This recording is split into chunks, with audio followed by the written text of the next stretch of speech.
Hello, good evening and welcome. Welcome to Rangers Radio. Join myself, Oxshare, on the panel this evening is Bridgeman and JFK. Evening, Oxshare. Evening, Bridgeman. Oh, can I get a big good evening to you two guys in the panel. Huge good evening to the boys in the lobby and to all the Rangers fans listening in all over the world. Good evening. Welcome to Rangers Radio. I've just been told, JFK, there's somebody will swap 5 crates of Strongbow for 1 toilet roll.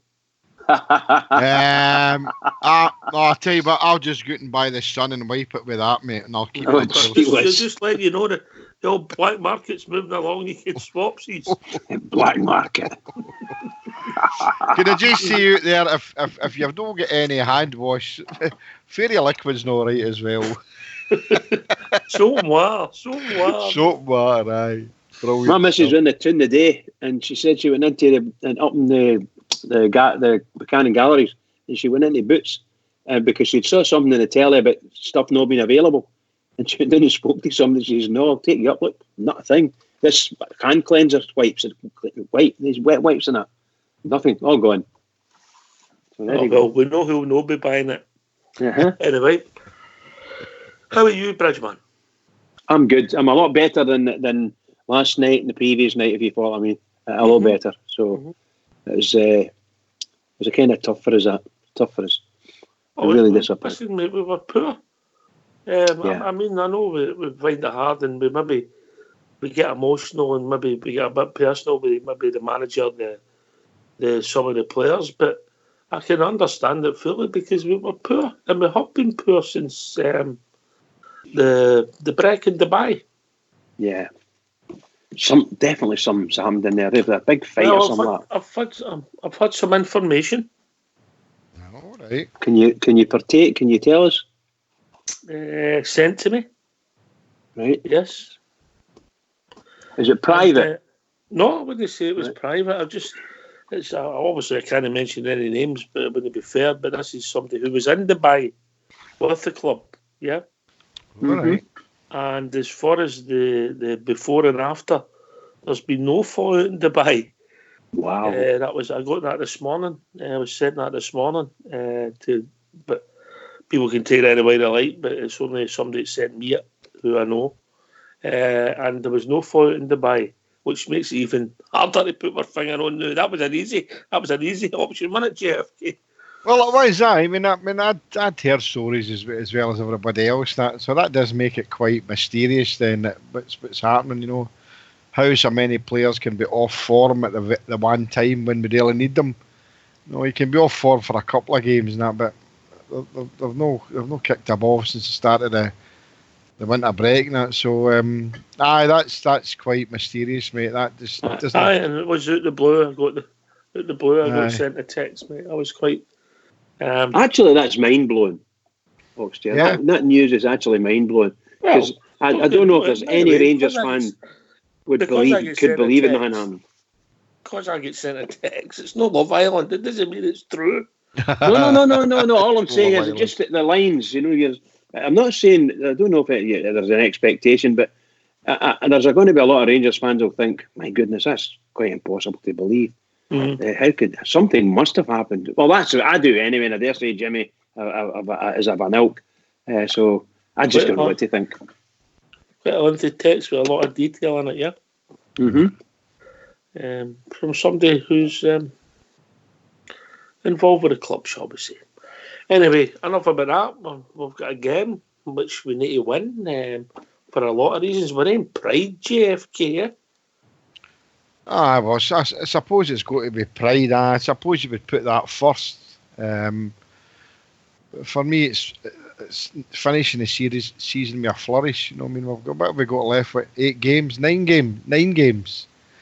So it's we know we're going to finish second, but we don't want to finish second, but maybe only winning by 2 or 3 points. You know, we want to finish second by a big margin. And finish obviously behind them less than we finished last season, which was 9 points. We know it's 13 now, probably 10 if we win our game in Holland. But I think it was Travel said and a couple others said, I mean, I'm not really all that confident about going into Sunday. I just think the heats are done now, and it's how you pick the team up. And obviously we'll go into some of the things that were spoke about in the presser and different other things later on. That, but I just see a team that's imploding now, and that's quite frightening. Void of confidence can do that to any football team, but oh, absolutely. I mean, it eats you. It eats you. You're just desperate to get that first goal, and I reckon that's what they were needing against that. Obviously, against all the teams that we were playing now, but they need that goal. They need to be able to hold the goal, prove they can hold the goal, and all that stuff that builds it up in you, and gives you that wee bit more confidence. You feel a bit better, and you can take the ball off the guy you're playing against, and you can beat him in a tackle. These things, when you haven't got that, and that confidence isn't there, you can't touch him. You can't get near him. The ball's a mile away from you most of the times, and it's just it just drains everything out of you. It just drains it. Henry, you guys have played football. You know what I'm talking about. The confidence of people. I'm not saying the players have been hiding, but there's a difference when everybody's buzzing and wanting the ball. You think back to Easter Road, the performance we had at Easter Road. You think back, the performance at Parkhead. You think back to the performance at Pittodrie for 20 minutes. We were saying this is tremendous football. The pace, the movement, the passing. And now we're just, I don't know. Maybe they've just changed the bibs in the training of the colours. I don't know. You look at the last 30 minutes of the Braga game when we all thought we were dead and buried, and to come back and play like that for half an hour, and we were hoping that would be taken on to the next game next year, but obviously it didn't, And the European results have been absolutely outstanding in some of the play we've had, but even the games we've won in the league, you couldn't say that, although we won them, you couldn't say we won it with style. We've not kicked a ball since Parkhead, mate, in domestic football. That's the truth, mate. That's what I'm saying. Even with the wins that we've had after the break, we've not been brilliant, and we haven't. You're right, 100%. We've not kicked a ball, and it's. I mean, you can probably hear my voice. I'm puzzled. Am I worried about Sunday? I am, because I'm thinking it's Ross County who always make it hard for some, no for all, but I think we'll make it easy for them if we don't have our game, and we could end up coming away with a really poor result, and then you know what's going to happen Sunday night on here, and then you know what's going to happen Monday and Tuesday, and up until we get to the game on Thursday, and it's just it's a worrying time now, and I can't see anything that can lift the players. I hope I'm wrong. I hope they all prove us wrong. I hope they're listening here tonight and they're listening to other players. The Gers fans are hurting, and they should be hurting as well, because they're absolute mince now. Mince. I think we know that confidence, Bridget, can be a strange thing, and we've thought a couple of times, particularly the 2 Braga games, we thought, right, we'll bounce back for this, but it's not worked, and maybe ultimately they've been fun out, some of them. Maybe their legs have went, maybe they're too old, maybe they're just ultimately not good enough. Yeah, I recognise all these sayings, but I put it down to one thing, and I'm not being funny when I say this, is the confidence is rock bottom. I mean, absolutely rock bottom. And when you're not confident, sometimes you don't even want to go to the game. When you're not confident in watching your team, you think they're rubbish, and I'll go to the pub and watch it, and I can walk out the pub, nobody will say anything. You just don't, maybe not even go. That's how gutting it can be for you, to the point where you just don't want to go. You lose all, your team loses all credibility, and the individual level they lose all credibility. And for instance, that young lad Hadji has been a wee star for us in Europe, and when he's playing away against some of the bad people that we play against, he's just no shining at all. He's just absolutely no radiance. Nobody can come to him. Nothing. So I don't know what the score is. Ryan Kent's another one. You can see it. Great player. But for some reason or other, he just can't turn it on. For some reason. And I don't know what it is. My pal I was talking to today, he was saying a couple of the guys sitting beside him in midweek Oxshire that in the 71st second minute or whatever it was, they just decided they'd enough and walked out. Yeah. That's quite worrying. That you know my take on getting up and leaving early. And I can understand people midweek, but he said that their take on it, I've had enough. This is garbage. I'm watching this again. I know a lot of people decry Rangers fans for doing that, and I'll probably be the first to do that. But do you know what Bridgeman's saying there about, I'd rather stay in the pub and watch the game, or I'll just leave the game and go to the pub. It's starting to get like that. Well, maybe we'll need to watch. I mean, as I said, the supporting your team comes in all shapes and sizes. It's easy to support when you're winning, and maybe we've got to think as a support United that maybe when you're not winning, that's the thing. You do need to get behind the team and maybe try and create an atmosphere. Can I just say that sometimes... Maybe I'm living in cuckoo land. Can I just say that sometimes it becomes a disbelief. The belief you've got in your club and your team is there, and you think it's never going to leave you, and so on and so forth. And then sometimes these things, you listen to the most fervent fans standing at Ibrox, and maybe I just sent guys are doing for a pie or something like that, and they end up starting arguing with each other and verging on fighting. And you think to yourself, this isn't right. This is two guys that have been going to the game together for years, and they're arguing because of the state of the team's in, and they're not playing well, this, that, or the next thing. It really gets to the point where one of the guys might turn and say, I'm not going because I'm just going to end up fighting with people. I'm away. And that's maybe sorry, pal. No, Bridgeman, I mean, the Ox GR there, man's, he professes to be a bit younger than us, but I mean, I'm old enough like yourself to remember when they done 9 in a row, and it was hard. It was a hard watch, wasn't it? But at least during that time, we were still winning a cup now and again. We would win the Scottish Cup, we'd win the League Cup. Okay, they were doing their 9 in a row, but we're not even doing that. We're not even getting a cup in there. And that's what annoys me and probably annoys a lot of them. We were never at a base where we were when this started, mate. When that started, we got to a European final. I know that. In between it, we got to a European final. Yep, and we punched above our weight, and I think you would agree with that. I mean, it was absolutely a wonderful journey. But what I'm saying is, there was still fight in the team. You could still see there was a bit of fight, although the puddle drinkers were winning 9 in a row. And I know we got to the Cup Winners' Cup final, obviously, and won it. Right, and we didn't have a great season that year domestically. We didn't have a great season. In 1967, us and the puddle drinkers were in the 2 major cup finals that season. And we know what happened. They won one, we didn't. Right, but the fact of the matter is, I mean, I think we would all be, no saying we'd be happier, but we'd be appeased a wee bit if we could win a Scottish Cup or a League Cup. If Morelos scores that penalty, their goal, which should have been ruled offside, history is different. And we hope that this season so different, but we can't do nothing about it. It's gone. No. There was no ribbons on that cup. What we're all hoping is that the players are not just out doing whatever it is they're supposed to be doing. But I mean, if they get to listen to the fans, I mean, the players are now so aloof now that it's unbelievable. I mean, I know times have changed and the media thing and all that, and everything's all done with pushing buttons. But I mean, me and you spoke about it the other night, and so the Brisbane know that you're able to go and walk into Jordan Hill College and be able to go and work at the back at Annie's Land and watch your players training, and you're welcome with open arms, and they knew what the support was about.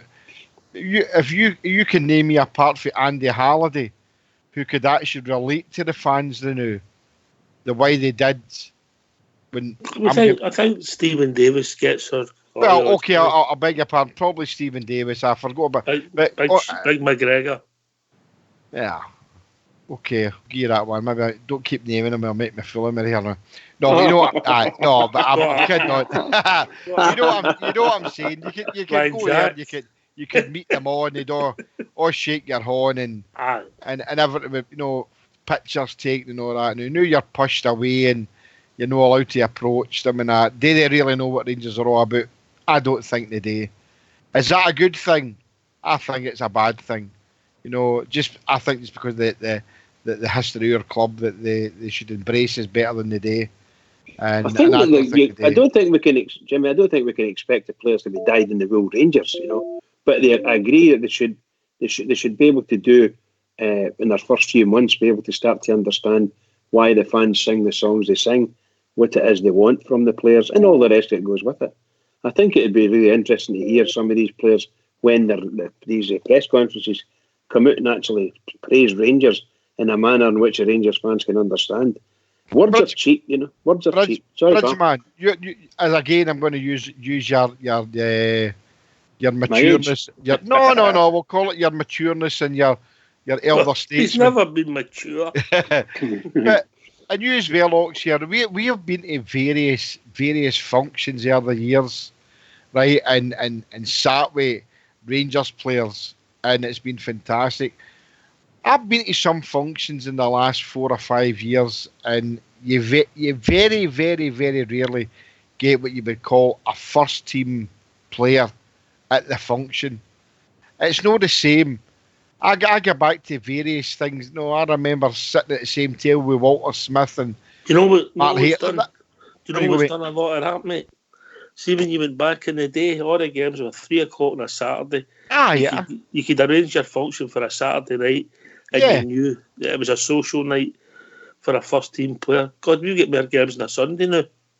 I know that, but at the same time, no, I mean, it's just so changed so much that, and the only times that the young kids and that get their picture taken with the players is an off chance of getting into the Hummel or getting them at the gate of the Hummel or outside the gates at Ibrox or meeting them in Tesco's or Sainsbury's, whatever. It was never like that. I know you should maybe say never look back, but in these type of things, I think we should look back because you can always look back and learn, mate. That's what history does. Well, I would say, yeah, you're correct. And I just think that part of it is missing now. I must admit, though, guys, as well, we talk about it every other night, and it's in the Bain Malley. Every other Saturday. Every other Saturday. But it's the difference between a big difference between now and way back then, and even up to a relative, reasonably sensible presence, is the state of the media in Scotland now. It's just the whole atmosphere has completely changed, and everything about it to me has just become toxic. I don't want to go on too much about it, but I think it's poisonous, and I would love it. I love it really, really and truly if Rangers never took part in any of these conferences after the pre-game, after game, unless it was with Sky Sports or some English section of it. I wouldn't touch the Scottish guys at all. They're just poison. Every one of them just poison. Sorry, guys. How did you get that to that? The autographs outside the stadium. Me? No. I'll let you come in there, Oxford, because I was. I don't know what I was about today. If you think about it, with Rangers, Andy Halliday doesn't give a wee boy an autograph outside the stadium. GFK's one to hook him, and you're blaming the BBC. No. I'm saying in general, the toxic nature of the press and the media is just shocking in this country. And there's and I don't think it's like this in any other country in the world. I don't think so. Obviously, I'm not there, so I don't know. But I would doubt very much if they've got what we've got. You might be right, but I think what you've got the media's changing, mate, and their influence is waning, mate. You think used to be that you needed the print media to help you put bums in seats. Well, we've known that for years. Our stadium's full. Yeah, of course. Of course. Their influence is waning. People are changing how they get media. Twitter's instant. I know how much of a star you are on there, Bridgeman. But we'll see. I accept your point of view, Bridge. But I do agree with GFK that sometimes for all top flight clubs, that kids who want an autograph shouldn't go away disappointed on the day again, mate. 100% agree with that. 100%. But they get paid enough money, mate, that they can be set up and they can get autographs to it, and then they can get home and do what they like. It might take them half an hour or an hour, but they certainly get paid enough money. In my opinion, Can I ask you? We're talking about the Andy Halliday. Is there something else happened there other than the big moan about Andy Halliday? Oh, sorry, I just picked him for random. No, it's fine. I was just asking because I know a lot of people think What were Rangers doing? What's the matter with our players? Have they bottled it? They know. I'm tell you what, and I'll take my hat off to the guy, and I'm glad they done it, because whatever he said he meant, rather than getting platitudes. JFK. You got to give him 10 out of 10, mate. For what he said, you could tell it was for the heart. He was uncomfortable saying what he was saying, because he obviously there was others that should have come out and said it, especially what the captain said in the night before in the programme. If Andy Hardy could play football a wee bit better than he does, then I'd love to keep him at Ibrox, but I just think he's a bit part player. But yeah, he's got my vote, Andy Hardy, definitely. As a punter, as a man, as an individual. Yeah. Andy Hardy every day of the week, mate. Oh, of course, Of course, a blue nose. Rangers side eyes. He proved that. He's proved that before, but he really stepped up to the plate there and proved to us all that it really is that. It's no make believe. But you know something, if you had a full team playing anywhere near their best, Andy Halliday could still do a turn for you. You could easily be carried, and he could still get involved in the game and do things. But if you actually have to depend, the whole team depends on Andy Halliday, then I don't think he's good enough for the team. That's all I mean in that way. He said, since Stevie G's came, he's had some excellent performances, particularly left back. Absolutely. He's just stuck to his task and done all right. But ultimately, he lacks half a yard to play the top level, in my opinion. But I tell you, whatever he does, he'll go with my best wishes. Definitely. Yeah, I think. Indeed. I've always liked him. I've always thought he's a real good servant for Rangers. And for me, to be honest, I wouldn't say no if the manager turned and says let's keep him, because just as I said there, if you get the rest of the team playing and you need to bring in somebody for left back, Andy Halliday would do you a turn. But don't expect him to be the match winner or the star of the show. It's not going to happen. Anyway, we've got the press conference for the day, so I suggest, Bridge, we hear that. We'll then open up the phone lines, and we'll take it from there. Go for it. Get yourself in mute.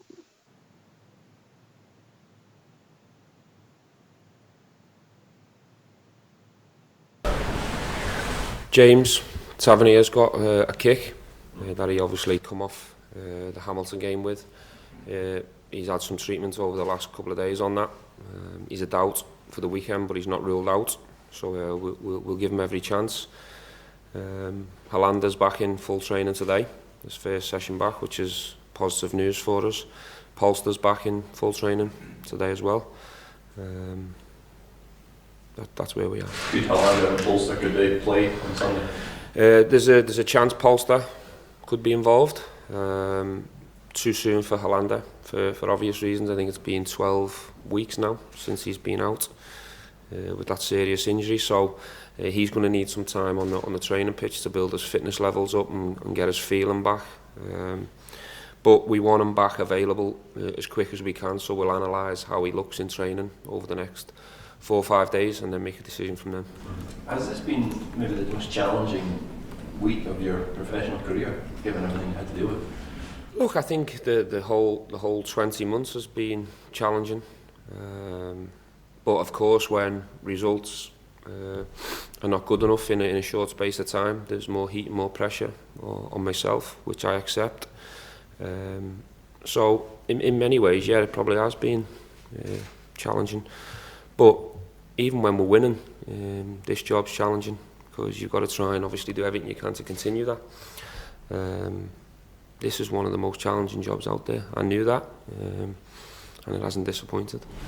Ryan, the phrase you kept using there was hard work. Hard work gets you so far though in some situations.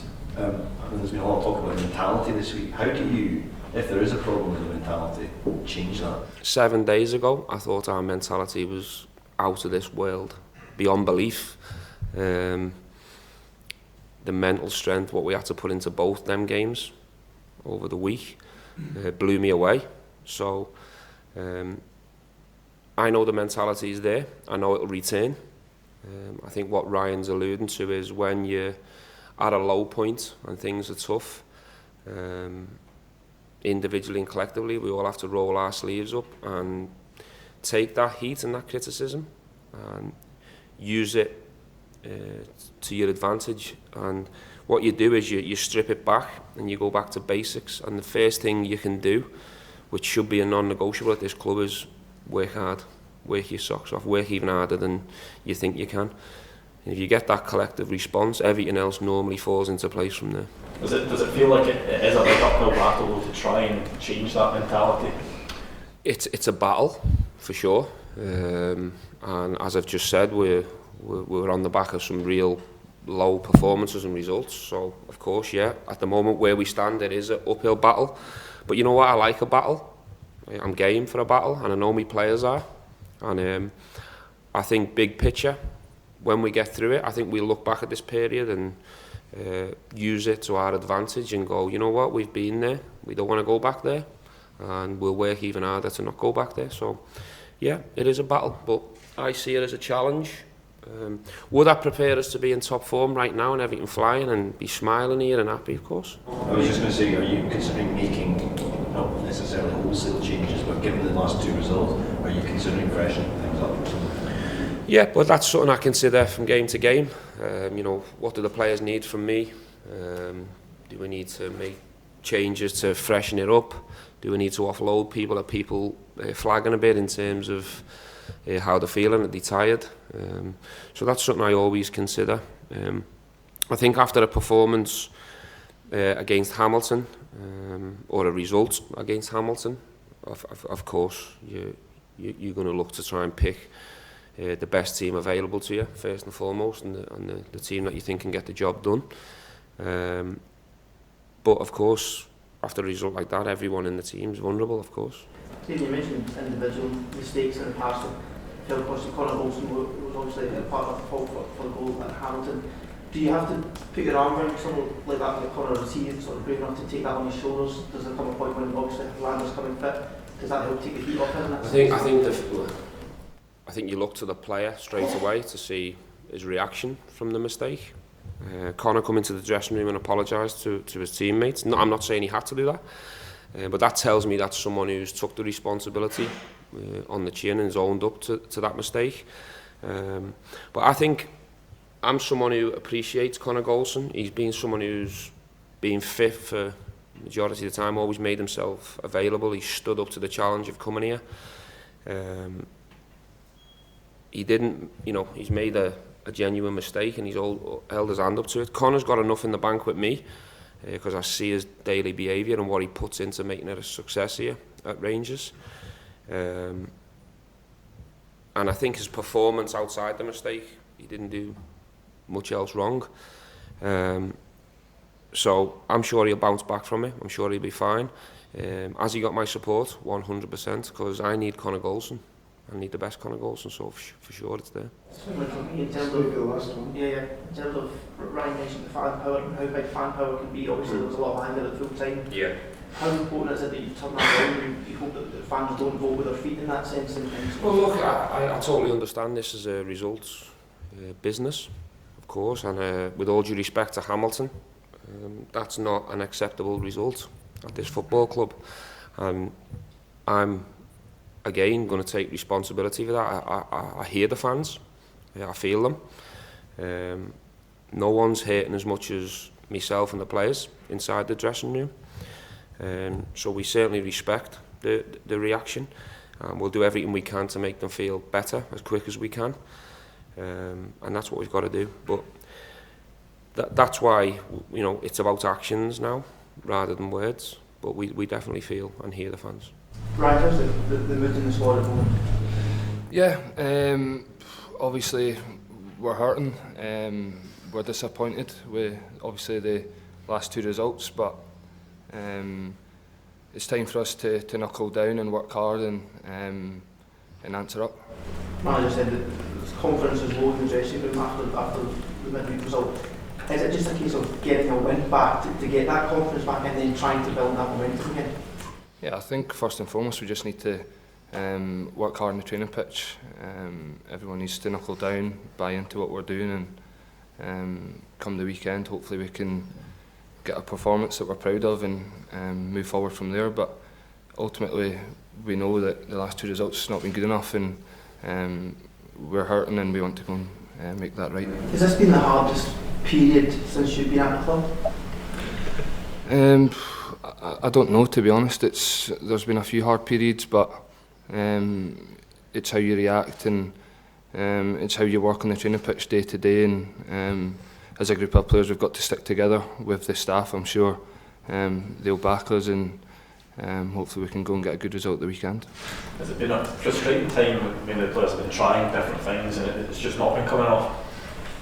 Yeah, I think obviously you see Wednesday night the chances we have in front of goal, and we don't take them, which ultimately we could have been 2-3-0 up at half time and the game's dead, but Hamilton stay in the game, get a chance, and obviously it's a mistake and they score. But as I say, it's I think we've just got to work hard and stick together and get through it. Are you confident that the players can get out of this rut you're in at the moment? Yeah, without a doubt. I've said before, I think we've got a great mixture in the changing room, great experience with people that's been here and won things, so there's no doubt that we're going to lean on the experienced boys, and everyone's got to stick together. What's helped you in the past if you've had maybe a run like this that you get out of it as a player, as a team? Hard work. It's just believe in what you're doing every day, and just work hard, and I'm sure things will change. Okay, Chris. Dave, no questions? No. Sunday?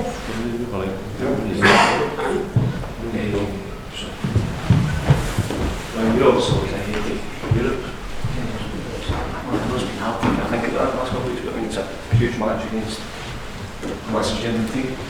Yeah, it's a great draw for us. A massive side, and I'm sure it'll be 2 tough games. But as I say, it's one that we've got to look forward to, and before that, we've obviously got a massive 3 points to play for.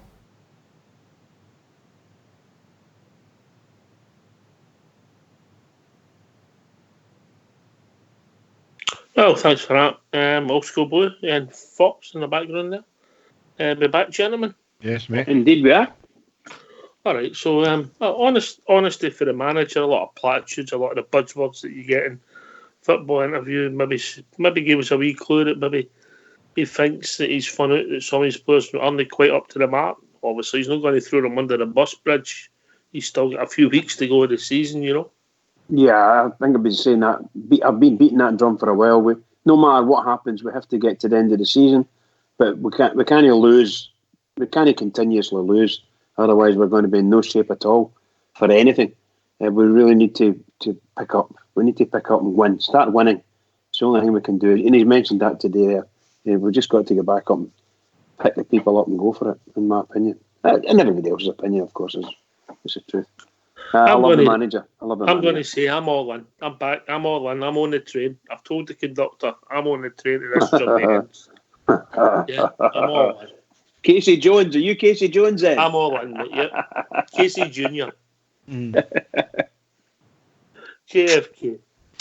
I'm on the train, but I'm kind of teetering whether which stop I'm going to get off for.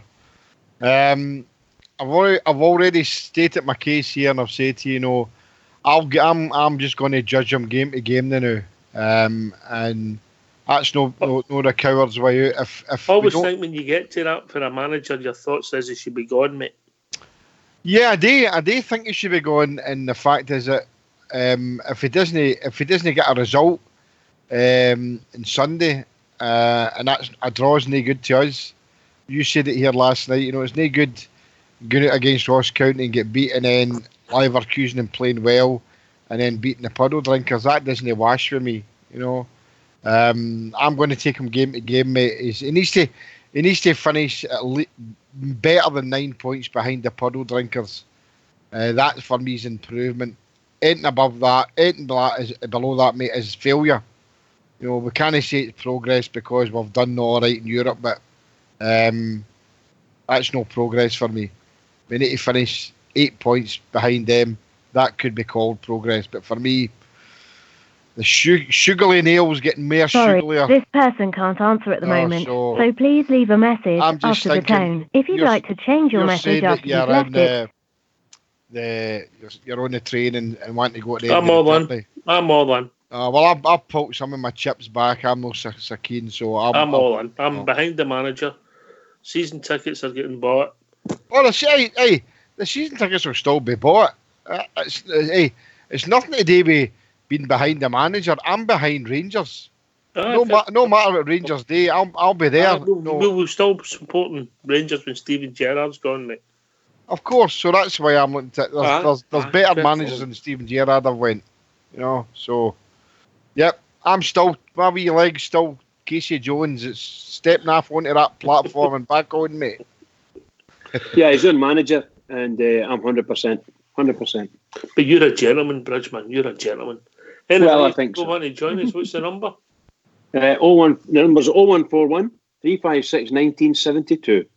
Or join us at Skype at rangersradio.online. We were brought into the call. If you phone in, hang up, and we will contact you back. And believe it or not, we're very busy on here now. There we go. Did you believe it, JFK? Oh, there you go. Are they all in as well? We'll find out when they phone in. Well, I think most of the guys in there come with the Rangers radio like it. I don't know if Port Bear's coming in, but he said to me in the lobby, short memory, JFK, look what he's done for the club, brother. What has he done, Port Bear? Yeah, that's my question. What Port Bear's on? So we'll see what people's thoughts are. But I wonder who this is. I still don't know how to do it. Some of them have been doing it that long. Oh, we've been joined by a caller. Evening, caller. Hello, it's Andy. How are we doing, Andy boy? How you doing, boys? Let's hear the weekend. Give us a line for the weekend. Andy's angles. Listen, there's no line. I'm going to go say, right, I'm not putting a line on just to hope that we're going to win this week. That's how I'm looking at it like, Well, just try another angle here. If I don't put another line on at the end of the season and we'll win every game, then we're going to try that tack. Now, I've tried everybody thing else, like, But, about his President Day, I applaud him for that, sticking up for his players, but do I really think that half of his players or most of his players would stand in the trenches with him? Not convinced, not at all. He can't throw them under the bus. No. He's got to get then to the end of the season. Then he's going to get rid of them. That's obvious. Or he should be doing. The other worrying one is, well, your first pick on your team looks like Golston again. I don't know what game I was watching there last Wednesday there, but if that's what he thinks about him and he'll die for him, Jesus Christ, I wouldn't like to think he was helping me out if I was in trouble. Here. But there you go, that's just me. I mean, surely, with the way we're feeling now, say he makes another howler or something on them lines, the fans are going to come down and more than it's been coming in the last two games. Maybe you should look at him and say, hang on a minute, I'm just going to check you out for a couple of games. Let you see what's going on and then see if you can come back a wee bit better. I don't think he's doing him any good because he's not saying that after them. No. But it looks like he's going to go with him, doesn't it? I think he's got to go with him. If he's going to play him at all, he's got to go with him. He's got to give him that chance to get over that problem. He's got to play that out because that was a dreadful mistake he made. Absolute shocker. And in everybody's eyes. But in the first half and up to that point, I'm not saying he's the greatest player in the world. But I thought he did not too bad for us. No, there was nothing. They never did anything near our goal. He mopped up in the air, won a lot of balls in the air. He had a few chances to score and skied him over the bar and was shocking headers. It's like a 50-pence heed. Ball hits one of the corners and it goes anywhere. So I thought he had quite a good game up to that point. And see, after that point, his game has just fell apart. And you know what I was astounded with? He gave him the captain's armband. That made it really good for everybody. I know what I'd like to have done with the armband for him, but there you go. We yes, of course. That, can't we? I just him and the other one, the captain. That statement. For me, never mind stripping of the captaincy, should never play for Rangers again with a statement like that. With the greats that have gone there and the people we've lost all down the lines, and he comes out with a statement like that. How they allowed that to get through? I don't know. Or, let's play the devil's advocate. Have they let it get through on purpose so they can move him on with that statement?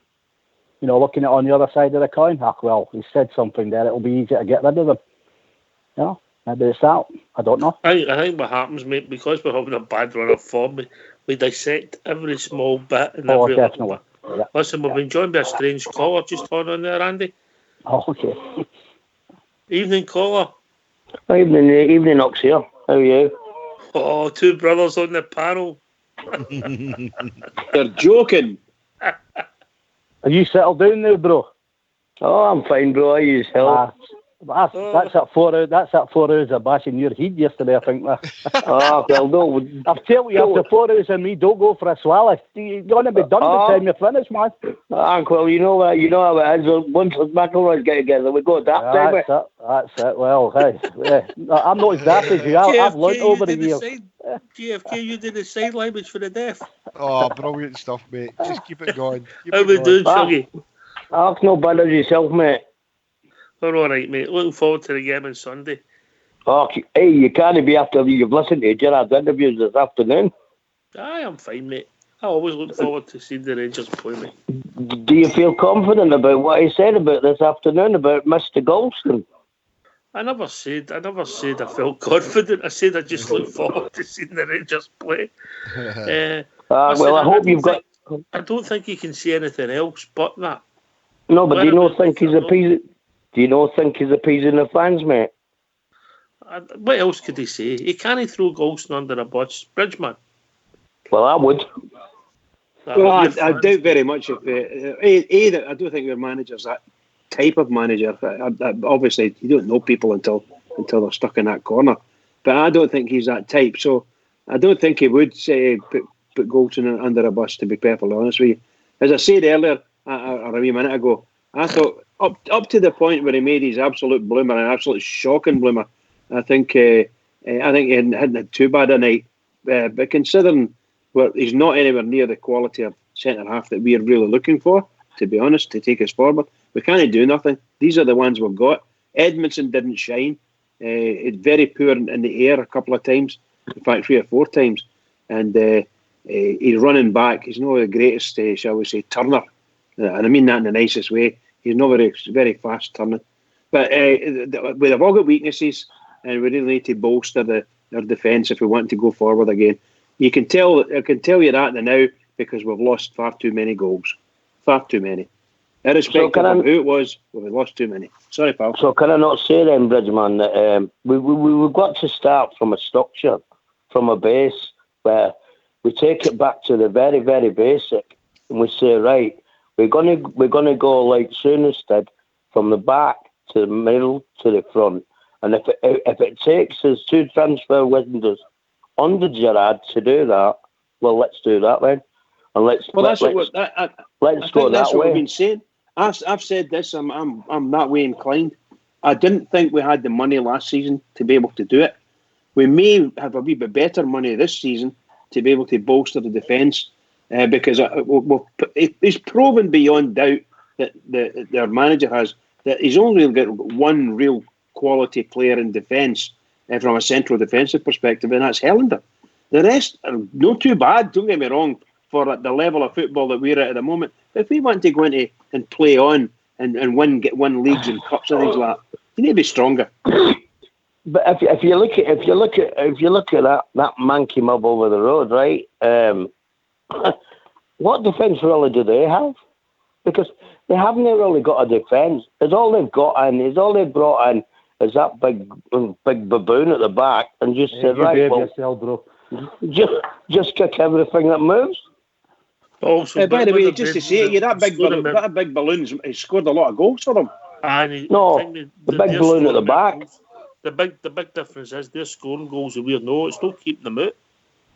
We've stopped scoring goals. Anyway, lads, I think we'll be joined by Bournemouth there. Evening, Bournemouth. Hi guys, how you doing? All right? How we doing, mate? All right? No, too bad, Ox. Not too bad. Just before we talk about the Rangers, no bad, Ox. We've got the funeral on Tuesday, so back up the road for the funeral on Tuesday. So just before we talk about Rangers, I'd just like to thank all you guys for all the messages, support and everything you have been talking about the last few days, and that was much appreciated for me and the family and that. No problem, mate. No problem. So it's still been a good few days for the Bears, Ox, eh? No, mate, but listen, this is the time where you have to put your shoulder to your wheel, mate. It's easy to support a team when we're winning, man. We need our support now more than ever. It just feels like we're always there, though, isn't it? It's all right. We need to stand. But I'm the same as you, Ox. I'm still on the train with Gerrard. It's winning mentality. We need guys that have won. The Goldsons and all these type of players, they've played with your Brightons. They can get a draw at Brighton and it's a good result. Ryan Jack, when he was up at Aberdeen, they could get a draw and it was all right with Aberdeen. We need players playing for Glasgow Rangers that need to win every game. Draws are no good to us. Defeats are no good to us. We need players on that park that need to win. Signing players and getting players in. They might be good players and they might be all right for 2 weeks and then lose a game and think, oh, well, that's all right. It's not all right at Glasgow Rangers. We need players that are going to win every single week. We need strong players, winning mentality players that go for it every single week.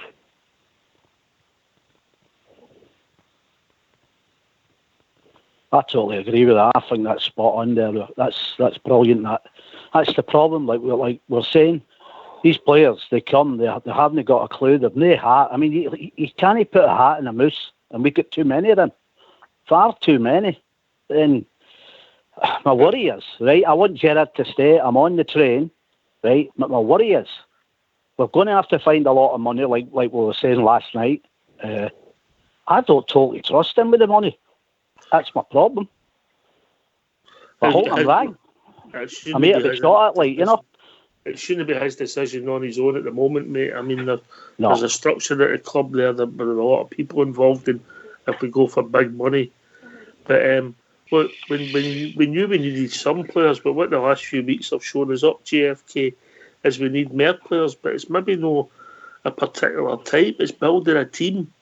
You know, you need a blend of players in a football team to have a winning team. I totally agree with that. And was that Shuggy or was it who's it said about no trust? I was Andy. It's a good looking one. Take no notice of Shuggy. Just listen to me. Shuggy's a handsome man. I totally agree. I'm in the camp. I just don't know if he's going to be able to pick a good player for us next season. I don't trust him with the. I'm frightened. You might as well get off the train, mate. No. Look, the fact of the matter is, I don't want me just come back in next season and start bringing his rejects for Liverpool. I agree. I didn't want him to bring them in the first place, mate. No, and I don't want him to keep bringing them. You know, so I don't trust him to bring in what I would. We talked last night. We need 7 or 8 players, probably 3. You said 3 good buys and 4 maybe decent loans. What decent loans for Liverpool? No, for me. Freeze. So I'm saying. I know you might think I'm sitting in the fence, but I'm going to give it a game to game. But I still feel that if he gets to second, Bridgeman, take him. Just put him off the train, mate. He's ruining it for the rest of us. I'll come round and stamp your ticket for you, pal. Oh, JFK will never let you down that way. That's for sure, won't you know, Jimmy? Oh, you're as well telling the truth, Bridgeman. You know, I mean, the Oxshire knows me, Phil. We've travelled a lot. Your aura is ruining my trip on the train. Oh, the trip on the train, aye. Hey, we've been in a few trips, mate, but they've only been trains. No, look, I want to back the manager, obviously, but you're entitled to your opinion that you're cautious. I'll use the word cautious. It's waning for me, mate. It's disappearing quite quickly. I wasn't happy with his comments today about Connor Goldson and Tavernier. No. I mean, you'll ask for more teams later, but for me, I just thought he's caught. I'm not wanting to throw players under a bus, as they say, but he needs to be a bit stronger than that. And I thought his comments about Connor Golson was absolute garbage. Can I come in there, Billy? Jimmy. We need players that's going to... One at a time, guys. You stay on the phone, right? We'll go to the good-looking one first. Then we'll go... Shuggy. Then we'll go to Bournemouth, and then we'll go to Andy last. Well, if you come in with Shuggy, I wouldn't give 30 bob for the two of them, Tavernier or Golston. I'd give them away for a freebie. No, but there's maybe about £6 million worth of assets sitting there, mate. And then as mad as it is. 6 million. As mad as it is in England, mate. Bournemouth. Well, I'll tell you what. 2 million for Golston and 4 million for Tavernier. Then. There you go. That's as mad as it is, mate. Tav would get clubs. Bournemouth. Just briefly, we were then all right up till Christmas, Ox, but it's like they got a good couple of results, and they think, right, we've done it, we've got a good cut. We're going to need a spinier team, or you're going to need 6-7 players run about that team that's been there, done that, or been run about it. We've only got Davis and we've only got McGregor. Apart from that, we've not got anybody that's won a league, been close to winning a league, or even fought for a league. You know what I mean? And you've got to have 6, 7, maybe 8 players that's been in that, you know what I mean, in that bubble, in the circumstances that know what it takes, know what the dig is. I just feel that these players think a couple of results, they lose points in the league, but then they'll get a result in Europe and they think, oh, well, that's all right. But that's not good enough. We need players week in, week out. We need a good strength for the team, 7, 8 players that are going to fight and dig, that have been there, they've got experience, they know what it's like to win a league, they know what it's like to fight for a league. We don't have that. We don't have that apart from Souness's first season, how many players did league championship medals? But they were world. A lot of the players were nearly world class players that he brought in, Ox. Were they? When you think of the players that Graham Souness brought in, and then you compare them to Brandon Barker, Jordan Jones. Look back at some of the players that Souness brought in, mate. There was a lot of dross and all. Colin West was one of them. Right, we'll get some more callers coming in. So, as Bridget's calling you, by the way, Bridget wrote this down, lads. The brothers Tims, is that right? Aye. But I'll tell you something. He wasn't calling that, but I'll tell you what. I think Shuggy lost his good looks back to Andy again. I have to say that. No, see, I'm the one with all the money. You might have the looks, but I've got the money. I'll tell you what, I've never seen your bloody money, good. That's for sure. Very good, very good. And when you get pushed on your first fight, I tell you. I'll drop the Ox. I'll drop the Ox. All right, Bournemouth. I hope everything goes well for you next week, son. I'll be thinking of you. Yes, all the best, Bournemouth. Thank you, Bournemouth. All the best, pal. All the best, mate. Take care, pal.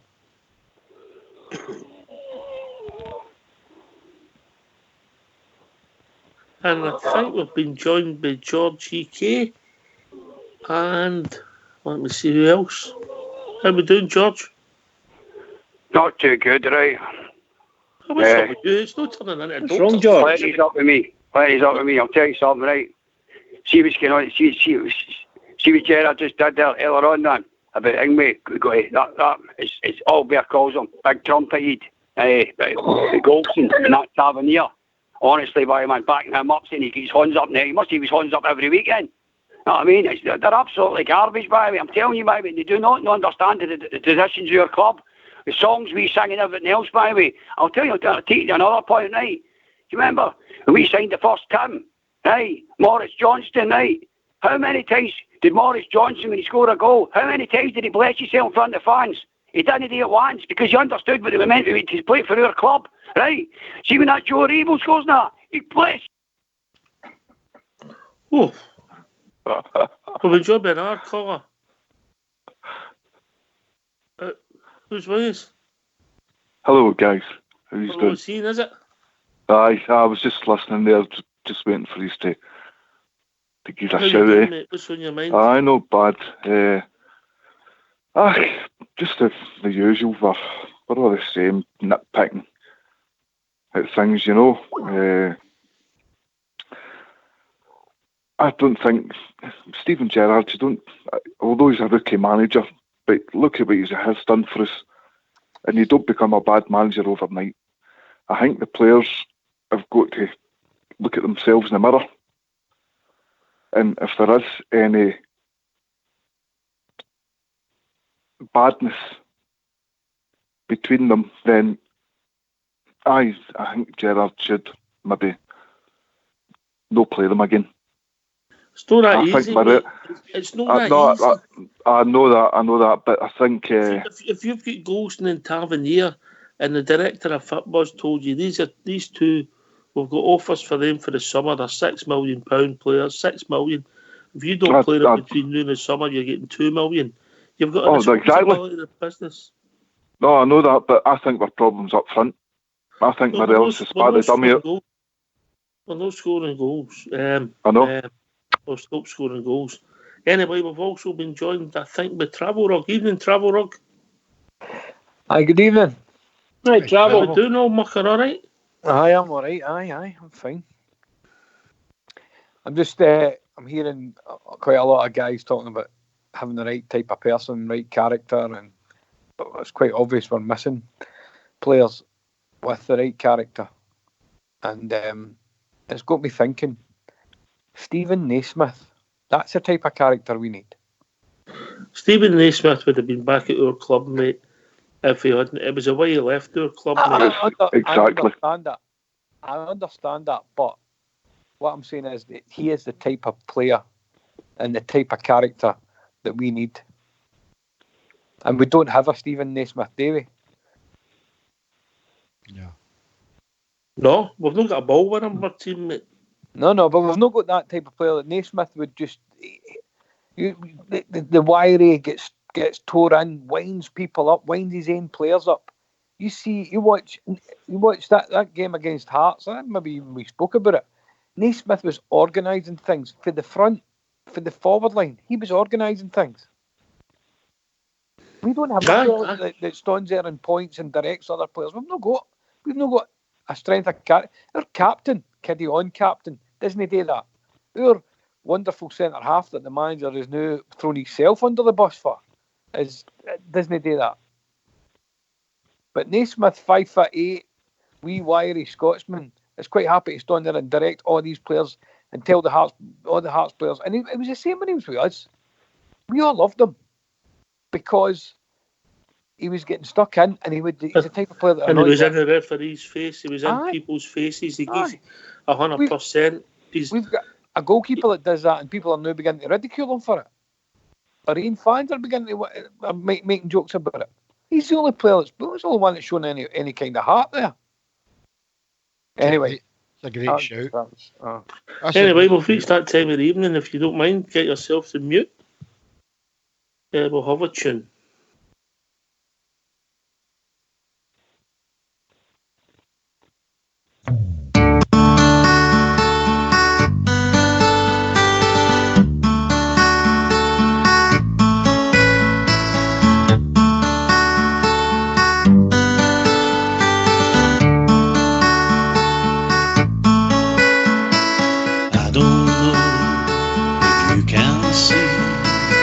Just what the Rangers really mean to me. These last few years I've been afraid that we might drift away. So let them telling old stories we still saw made me think about where we come from. That's the reason why I feel so very proud today. Let me tell you that I love you. I think about you all the time. I wish the days was good, and now I'm coming home.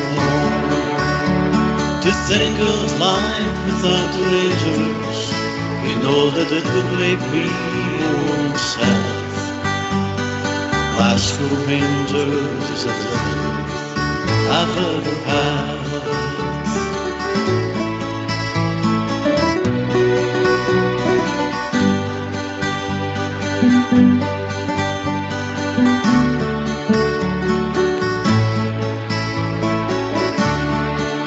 We won 9 in a row, and I'm still dreaming of Brian Laudrup and Trevor Stephen, Marvin Andrews, Seth, keep believing, Davy Cooper on the wing. We remember Gaza with great affection, the day the helicopter changed direction. Jimmy Baxter, he was perfection. Super Ali scores again. Well, let me tell you that I love you, and I think about you all the time. Ibrox Stadium's cozy, and now I'm coming home. To think of life without the Rangers, you know that it would make me old and sad. Glasgow Rangers is everything I've ever had.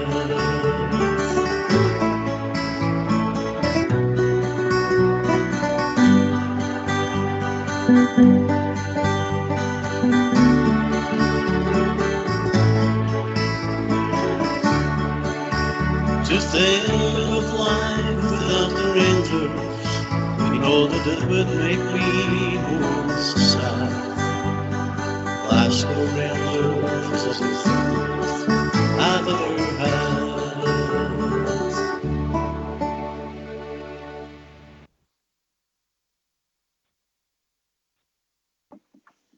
Wonderful song. Brilliant, mate. Wonderful. Absolutely brilliant. That took me back to the bad old days in the 2012, you know. Right, I just want to...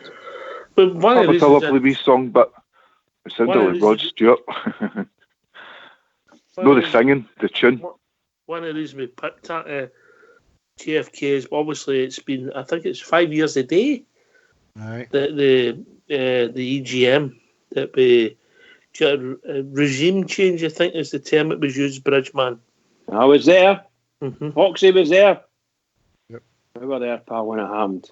I'll Three tell bears. I'm not being funny. Your pal, John Gilligan. Is it Gilligan? Mm-hmm. Wow. These people, they've managed to, they've lifted the support, and them together lifted the club up and just moved things away a wee bit. Do you know? Gave the chance to go. You know. Travel, do you know who we played the game after it? Cowdenbeath. Cowdenbeath, nothing each. Cowdenbeath. Yes. Yeah. Look at us now. Can it be Hamilton?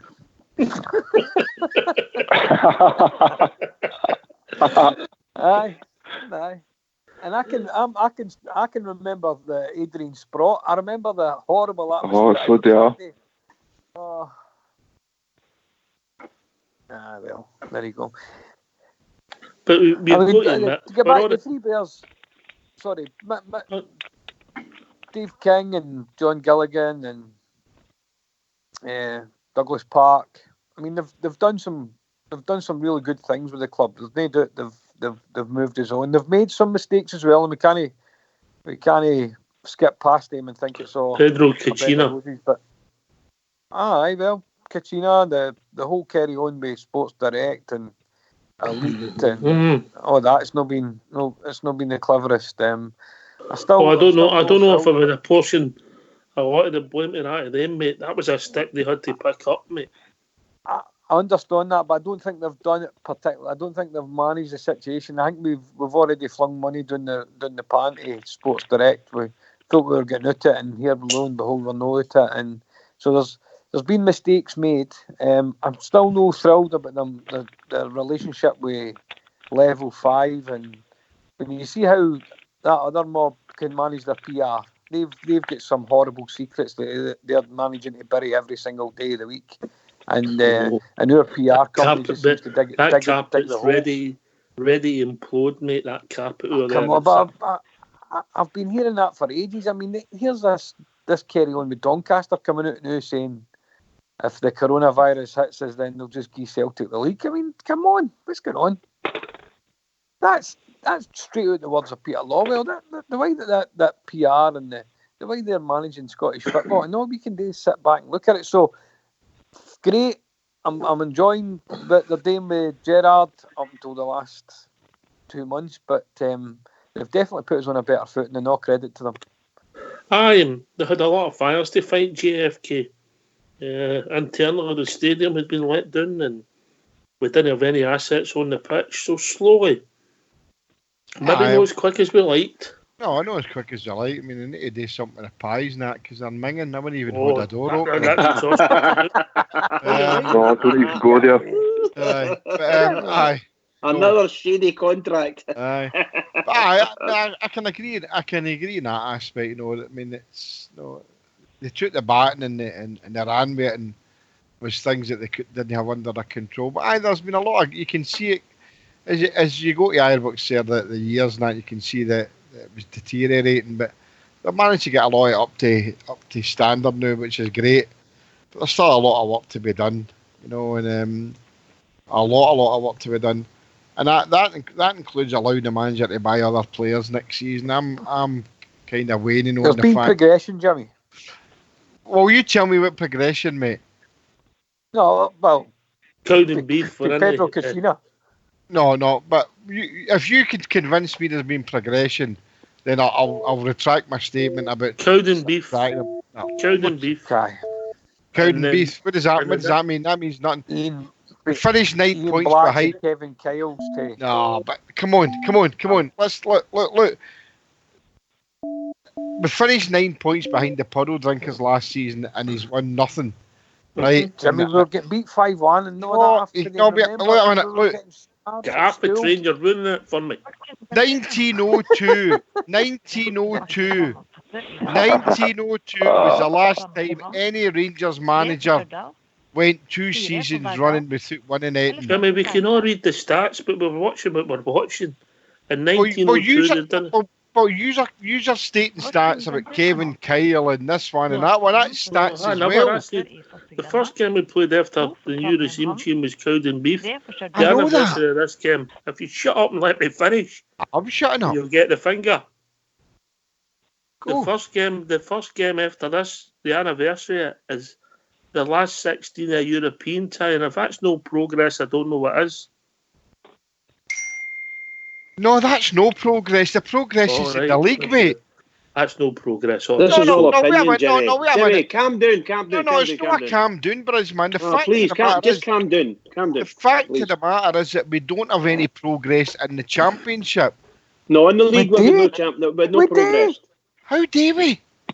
When they took her, we weren't even competing. At least, fair enough, we fell off the bus a wee bit, or fell off the train is probably a better analogy. But come on, Jimmy. I'm till Christmas. I'm at New Year. Yeah, I was the same. We're in with a chance here. 5 years ago, where were we 5 years ago when they took her?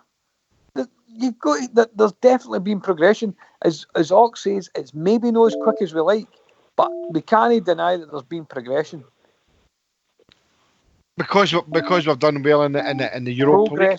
I can hear that, but I'm still asking the same question, right? What if we don't win anything next year? Would you still be saying the same? Never said that, did I? No, well, that's progression. We haven't made any progression in the championship.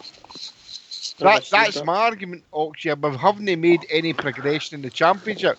That for me, and I know what. If we were lucky enough to win the Europa League, that would be fantastic. We're not winning the Europa League. No, we'll win the Europa League. Right, okay. So where's the progression then? Well, we've got through to the last 16 in Europe. That's fantastic. Fantastic. And for me, anyway, Jimmy, my opinion, we have done absolutely wonderful stuff. Unfortunately, we've sagged and let ourselves down badly in the league and the Scottish Cup. And that's the truth of the matter. We've got no idea what's causing it or what's happened, if anything's happened, or if it's just bad players, or if it's just bad fitness levels. I don't know. But we've brought the same players in, and they've played tremendously well in the European games, and that's the big missing part. Why can they do it, or how can they do it in a European game, but they can't do it, or they don't appear to be able to do it in the league and the cup? It's a real mystery, and I don't know if we've got the brains at our club to be able to figure that out. Maybe we need to send all these players away to go and speak to specialists or something, because there's something not right, you know. But the hypnotist. Can I say something, guys? Jimmy, on you go, mate. Jimmy. On you go, Ian. Well, look at the football we were playing before Christmas. We were playing absolutely fantastic football and winning games. We're right up there with a game in Holland. If we'd have won, we'd have been 1 point in front. We'd have been in front, with top of the league. Right, so we've come back after Christmas and our pants have collapsed. Exact same as last year. So I don't know where to point the finger. No, what JFK's got an argument that we maybe not improved that much for last year to this year, because it's pretty much the same movie. But if you take it back 5 years, I don't think anybody can argue. No, I'm not arguing that point, Oxia. That's not a point I'm arguing. You've just answered my question. What you're saying there is 100% correct, but what we've done league-wise has been very poor. And that's where my progression is. You know, whether it's to stop them doing 9 in a row or 10 in a row is irrelevant. It's irrelevant. No, exactly. I'm the same. The fact of the matter is, it's a league. You want to win the league. Aye. And we've not done that. If we'd have won the Scottish Cup, I forget, but then I maybe I changed my mind. But I don't see the progression. And it's all right, Bridgeman saying there, but what's happening? Do we need to do this? We need to do that. The manager signed a lot of these players, so the buck stops at him. And if we're going to say that Stevie G, I believe in him, fine, that's fine. I believe in him, but I'm going to give him game at a time now. I don't think he's got the thing. His comments today for me. You don't rate him as a Rangers manager. No, I don't. Okay, that's fine. I think you need half a train. You're ruining my journey. Well, I'm off a trade now. Sack him tomorrow then. There you are. I'm off a trade. Don't want a ticket. I think he had to say that about Goldson and Tav, because I think he wants to ship them on. You're quite right, Ian. And get the money for them. We'll get some more callers coming in. You want to make a point before we say good night, mate? Sorry, I just enjoy listening and getting my head in here and there, so I just good talking to these guys. All right, you have a good weekend, brother, all right? You too, my friend. Good night. Right. Cheers, mate. Cheers, Ian. Cheers, pal. Bye. Good night. I think I'll go to Travel Rock and then I've been joined by Big Al.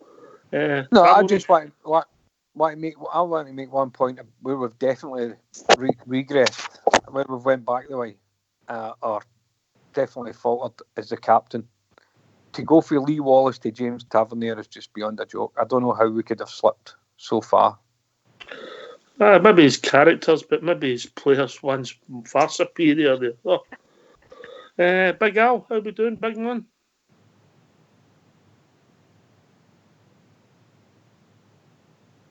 See, Big Al agrees with me. He's dumbfounded.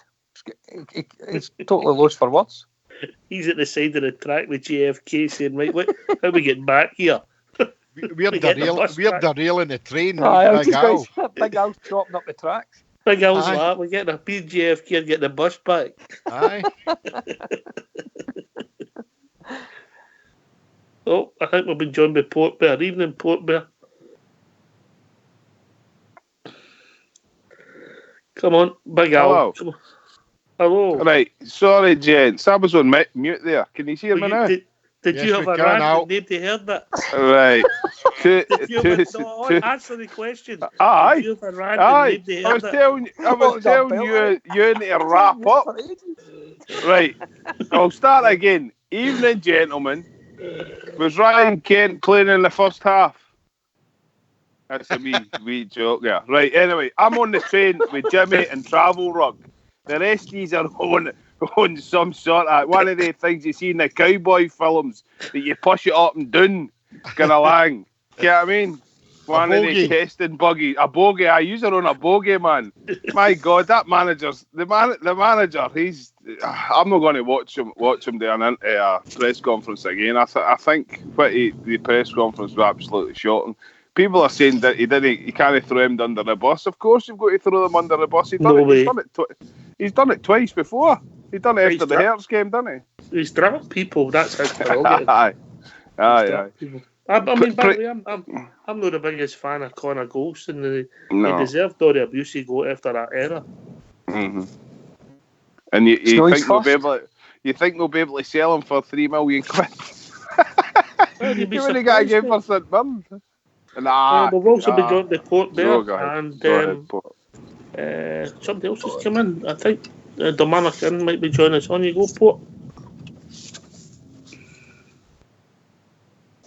Come on, Port Bear.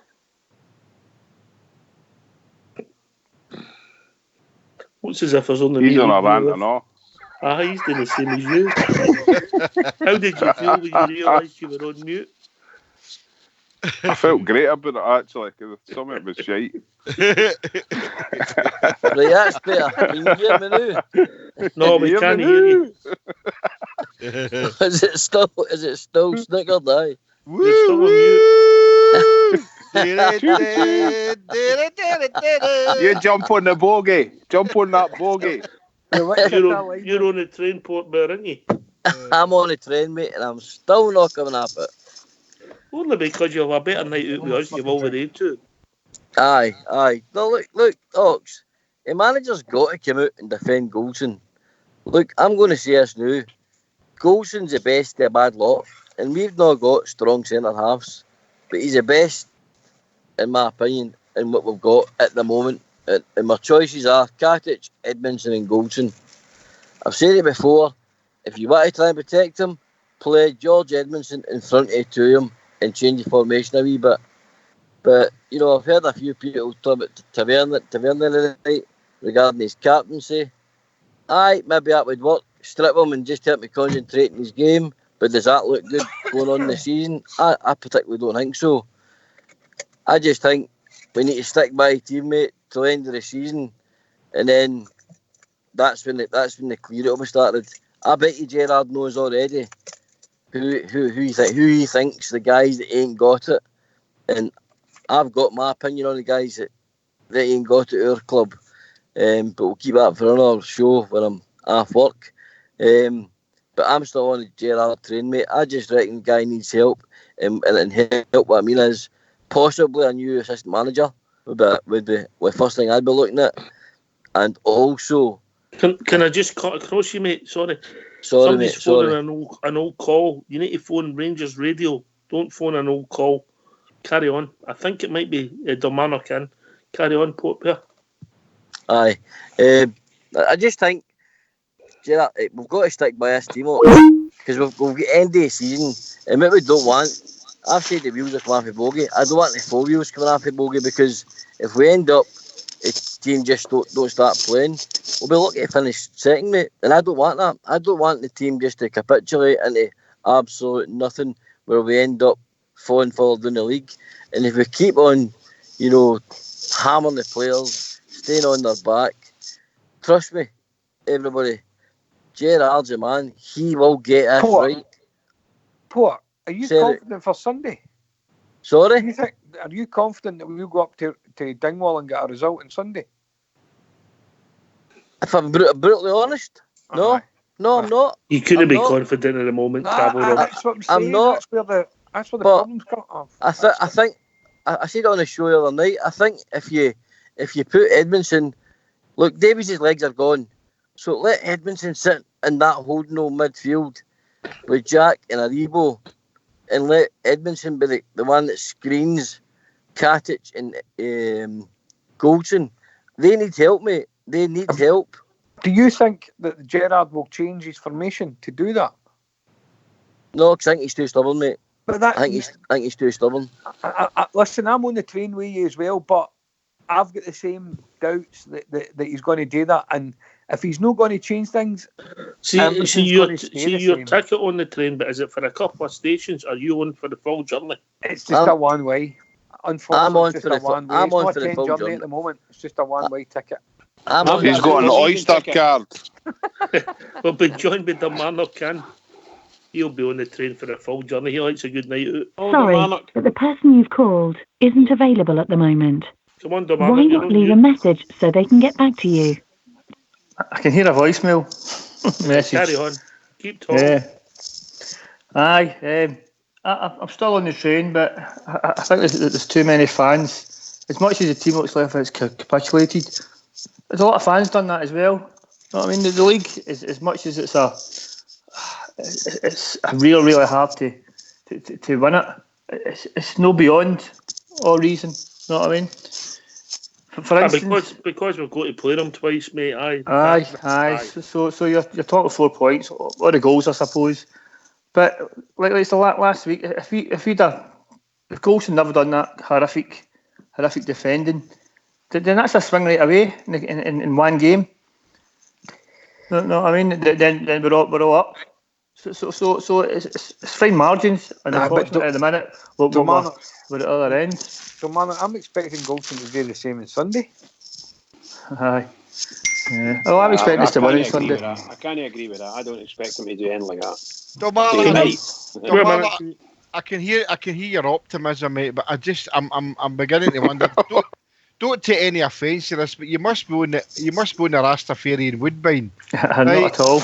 No, because I tell you, there's no way the way we're playing the new that we'll beat the Puddle Drinkers twice. If we're sitting here talking about we're wondering if we're going to beat Ross County away. No, we're 13 points behind, obviously, with the game in hand. You know, as much as I'd love it to happen, it's never going to happen. And Port Vale, you need to look at the league, mate. There's no chance that anybody will finish second apart from us. We're 19 points ahead of Motherwell and with a game in hand. So the second's a gimme. What we need to make sure is that we finish less than the 9 points that we did last season. And we're here talking here, Travel Rug's saying here the same as myself and Big Al, about they're not that confident about getting a result against Ross County, yet we're here talking about in the next breath about beating the Puddle Drinkers twice. It's never going to happen. He's only giving his opinion anyway. No, I'm fine. I've been joined by a caller. I think it's Baloo. Right, that's who it is, boys. How you doing? Hey, Baloo. Hello, Baloo. Right? Good weather again tonight, boys. Enjoying this? Oh, you're the voice of reason, Baloo. Rangers Radio, the voice of reason. Come on. I've got bad news for you. I'm the conductor on the train. I want to see your tickets. Listen, I'm waiting for Albert to come on the train. He used to work with the railway. He's got me a cheap ticket. Casey Jones will be on in a minute. Right. I remember him. Didn't like that outfit right enough.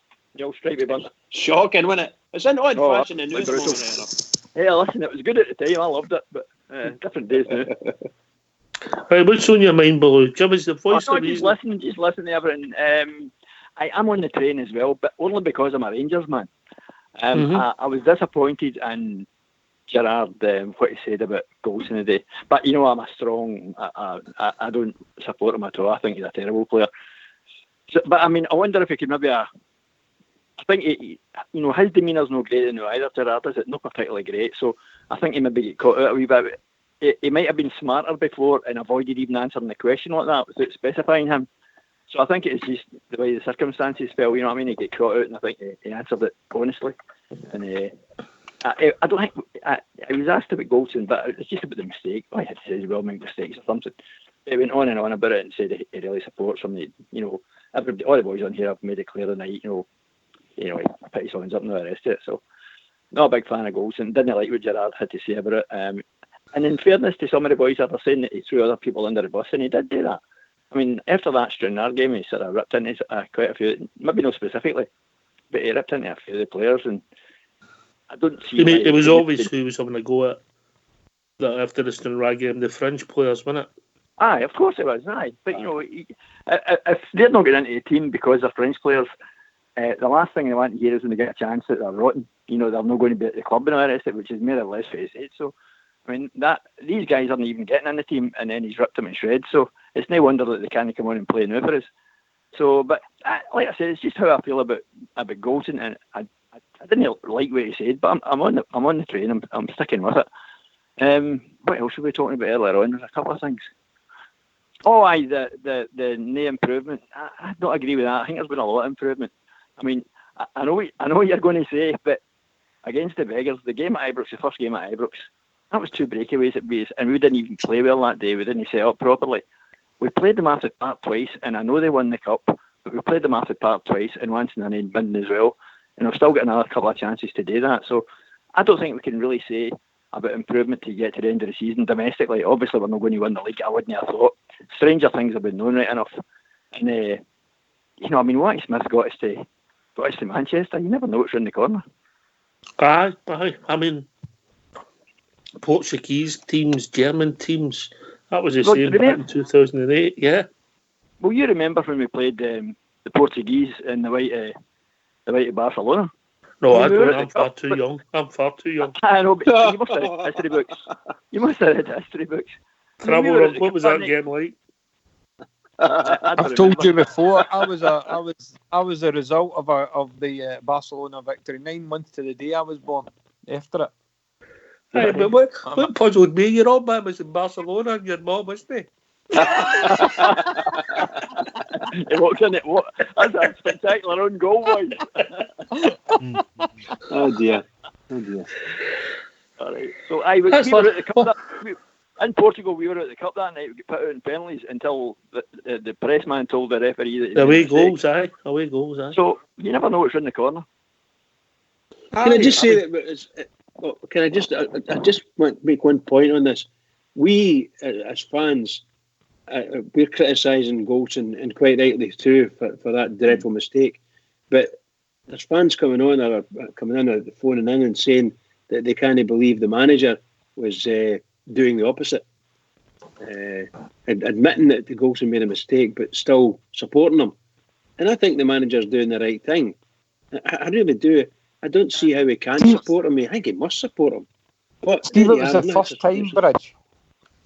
See, if it was the first time Goldson had made a mistake, then I could understand the manager defend them. See, if the manager hadn't went after other players before, I would understand the manager defend them. But he's no. I'm still a Gerrard fan, but there's too many things that's happened in the last week with stuff that he said that's beginning to nag at me a wee bit. And I think Sunday's team selection is going to say an awful lot, and that could just cause even more division in the camp, I think.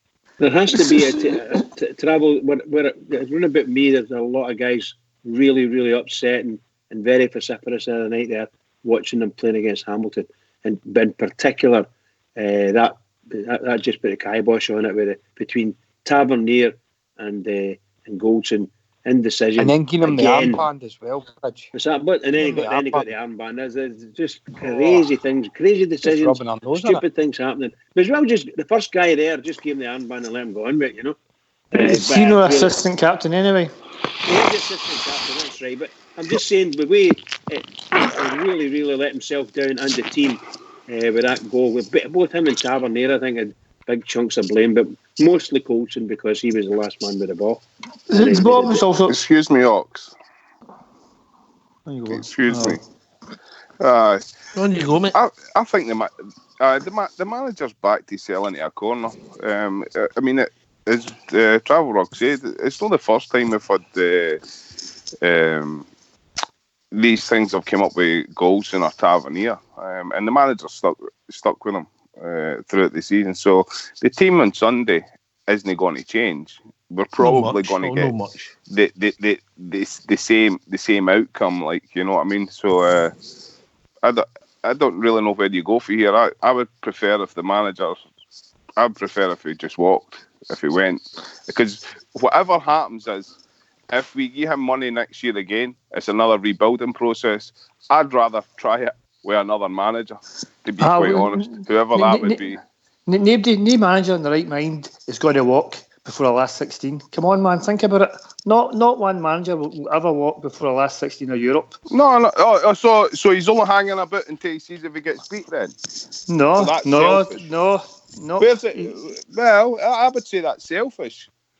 Where's he says he's one of us. He says all this. He comes out with this rhetoric, trying to make us think that he is one of us. Arguably the best football we've played is in Europe. it culminated in nothing. It's culminated in nothing because he's not won the league title. He's not won a cup. The players are split. The fans are divided about him. I just didn't see where we go for here. I think we have to rip it up and start again. And it's what? The fans are divided on here, for the sound of it.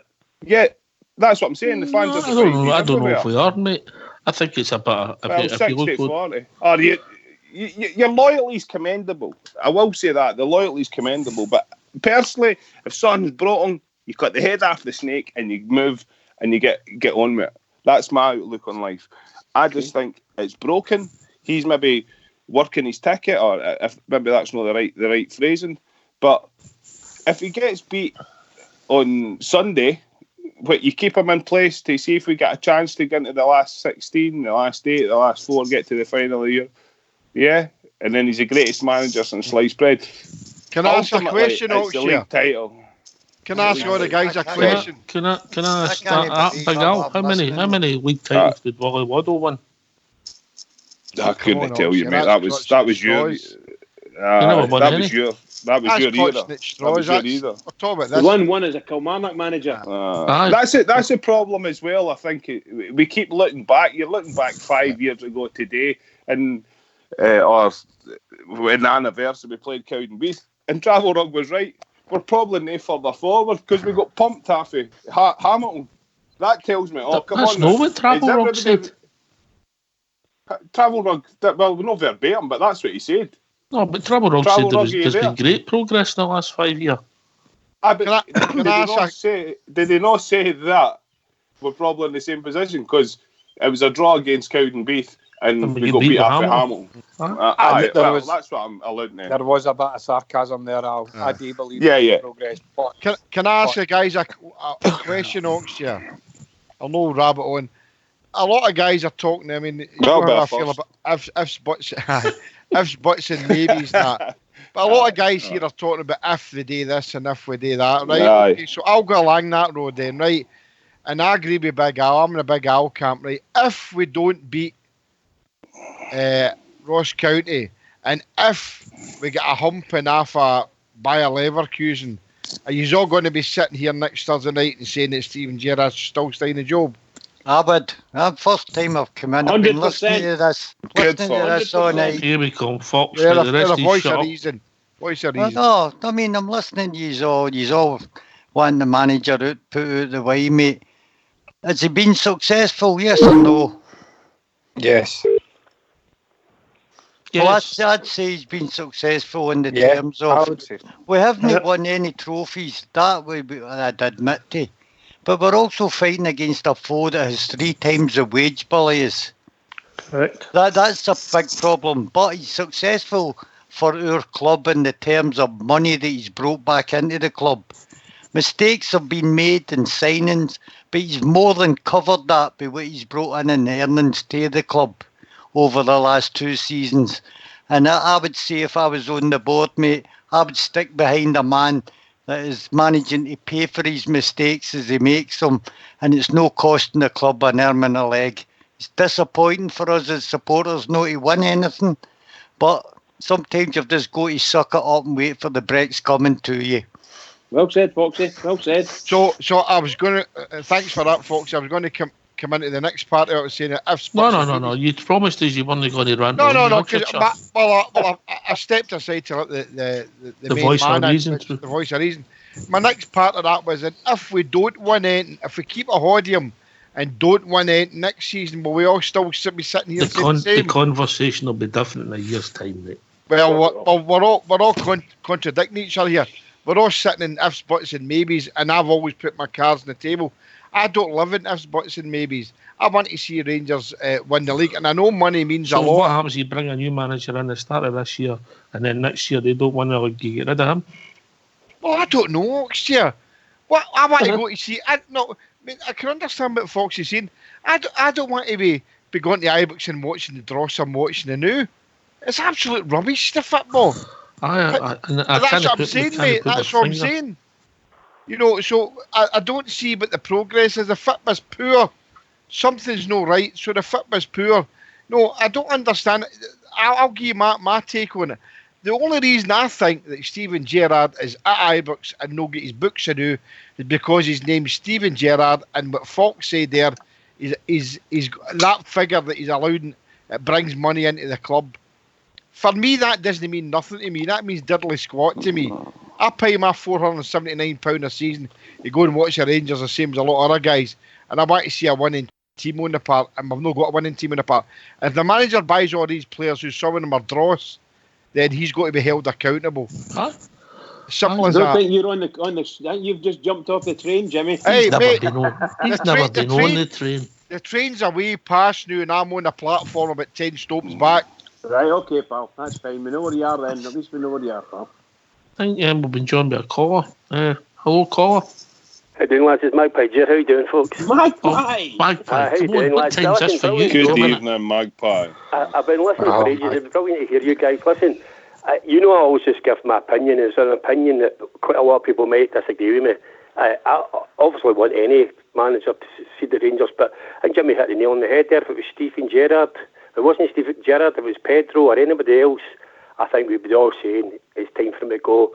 Now, the truth of the matter is, from day one, Steven Gerrard has talked about, I don't know if you guys remember, obviously you'll remember, but he did say that when he has to give up the league, if he has to say, I'm giving up the league, he'll walk.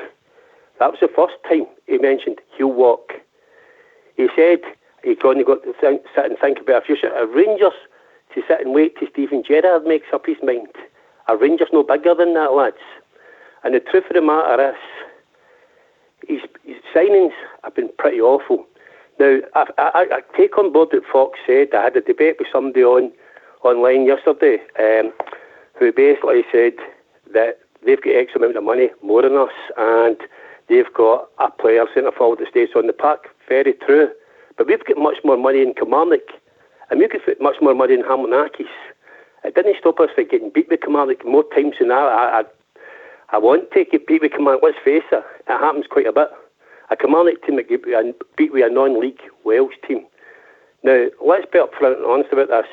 I don't want Rangers to be second best to anybody. I don't want Steven Gerrard to be talking about Liverpool and a way ahead of the future. He can't even be thinking about moving his family over here. Rangers is expected to have a manager now. We need, in our position, a manager be there 5 days a week, not 3 days a week. And I'm sorry, mate, if you're not committed to Rangers full time, this is my opinion, then we're better off with somebody who can. Because I'll tell you this right now, although Fox says we've not got the money, that was a winnable league this year. We were going to win that league if we continued playing the way we did in that first part of the season. Something's went badly wrong. He started to criticise individuals, which you never do. You should never pick an individual out. You win as a team, you lose as a team. It's up to the fans to pick those individuals out, but I think the fans are seeing through it now. I said ages ago that I mentioned the boy Shankland because he was affordable. We'd have gone for nothing. I said we needed a third striker. We cannot rely on a 38-year-old man, a club the size of Rangers, to be the backup striker, and we have no plan B. Morelos is always going to get at this time of year. For some reason or other, he's always getting suspended, and it's predictable. And look at the status. We can't score against Hearts. We can't score against Hamilton. We've got a midfield that is non-functional. I said online to you guys, I watched a training video where they're playing sideway passes, short sideway passes, and every time the ball went forward, one of the defenders would intercept it. And that's it. You could see it. They could have played to next Tuesday and no scored. I know they had bad luck in that, but the truth of the matter, mate, you either say to yourself, do you honestly think that if Steven Gerrard tomorrow was offered a Liverpool job, he wouldn't walk away? We don't owe anybody anything. We're Rangers. And we've got to start thinking like Rangers. I want Gerrard to succeed. I want any Rangers man to succeed. But it is because his name, lads. And that's it. And the truth of the matter is, this is just one bad. It's getting like Warburton. It's the same interview every week. I don't know what you guys was. I'm just giving my opinion. I would love your opinion's top drawer, Magpie. Your opinion's top drawer. I need to go, gentlemen. Have a good show. Take care. Take care, Al. Right, Magpie, you said one interesting point there that I want to take. I want to ask you. You said that up to New Year we were playing good football, and that's the problem. That's how there is light at the end of the tunnel if we can turn it round. If we'd have been playing like we have playing the last 6 weeks all season, I don't think there'd been any hope for Gerrard. Well, can I say that to you, right? Can I say to him, look at the man's body language. You tell me how many managers that look beaten ever come back. Upfront and honest about it in football management. Are you going to tell, is anybody on there, please, I respect everybody's opinion, right? And there'll be people on there, I can't see the lobby saying, oh, he's an arse or whatever, that's fine. But can I just say something right now? Can anybody turn around and tell me that they think that Rangers will go through this the rest of this season unbeaten? And not having more of those games. I don't think we'll go through the rest of the season undefeated. No, are you confident against Ross County, Ox? You couldn't be after the performances should we be? As Rangers fans, should we be? Yes. Exactly. Well, that's it. I think you've answered my question, mate. And I'm sorry, I'm not saying I'm 100% right. I want the guy to succeed, but we cannot just look because it's Steven Gerrard. You're accepted. All you're doing is giving me more room on the train. But you know what I mean? I'm still on the train. Gerrard. It's because it's Steven Gerrard, you can't just say, because I'll tell you, see this for an ordinary Joe manager and not a big name, we would have been, to a man who'd been asking for the man to be removed, and that's the truth. And let's be upfront and honest, you know, to go to watch that. Magpie, if it wasn't Steven Gerrard, we wouldn't be in the European tournament where we are. Rubbish. Well, Walter Smith took us to a European final with half a squad with loan players and whatever. Do you know what I mean? Walter Smith. Different budgets. But Darfield, different era.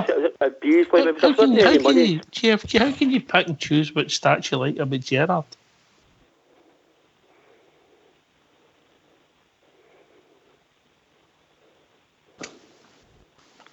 Listen, guys, Gerrard, you're all complaining about Gerrard throwing people under the bus after Stranraer. Then all of a sudden he's protecting Goldson, who's an idiot. So you're being hypocrites. Did you want him to throw Goldson under the bus? Then you can moan at him for throwing players under the bus. So he's either learning for that, saying I can't throw people under the bus. I need to protect them on the public. You know what I mean? You can't have it both ways, guys. The ones that are criticising for no throwing Goldson under the bus, as much as we all want to throw him under the bus. Yeah, but he's thrown other people under the bus. He's thrown Katic under the bus. He's thrown other people under the bus. You can't have favourites in a football team. You can't, as a manager. No, you can, but maybe he's learning from it. Maybe he's realised that that's wrong, that he's done that. But a Rangers an experiment then, mate. I beat his another season, another 2 seasons to beat Steven Gerrard says it's not working, and he's up north. He's got one more Rangers season. Are bigger than that. Rangers are bigger. That's how I see it. Rangers are bigger. I'll always be a Rangers fan. Steven Gerrard won't. And that's my opinion. It's back to Dave King, innit? He brought him in. His experiment. And I think he's getting that quite lightly here. Well, three trebles underneath his watch. I could tell you how. See now the league's lost and everyone's lost. I'd like their board to start getting a set of gonads and starting to stick up for himself, because I don't know what's happening on that board, because things are shocking me just now. The not criticising referees has got us nowhere. Being nice has got us nowhere. Sitting, taking it up the backside has got us nowhere. Yeah. And what we are just now, I'm sorry, I don't know how I wasn't talking to you, so please forgive me for raising my voice. I'm not having a go at you, but what we are is just another Scottish club, and they're going over the horizon with an ordinary team, with help from referees, with help from the SFA officials, with help and having better players and a better budget. I'll give you that, but they're not that great. They're not, and they were beatable. And I think that's what's making us all angry this season. They were beatable. Who's King's replacement? Do we know? No. Obviously a strong rumour it was going to be Souness as the chairman, but we've not heard anything for a few weeks, mate. Oh, can I say something? How do you feel when Steven Gerrard's been interviewed and he's talking about Liverpool when he's at Rangers? I know it's a question he's getting asked. And how do you feel that he's signed a 4-year contract, but there's not for any sign his family coming up here? I'm telling you, mate, I'm just saying to you, I want a Rangers that's fully committed, manager's fully committed to the club, the way the fans are committed to the club. Well, when better. When Souness was manager at Rangers, he had family down in Liverpool, didn't he?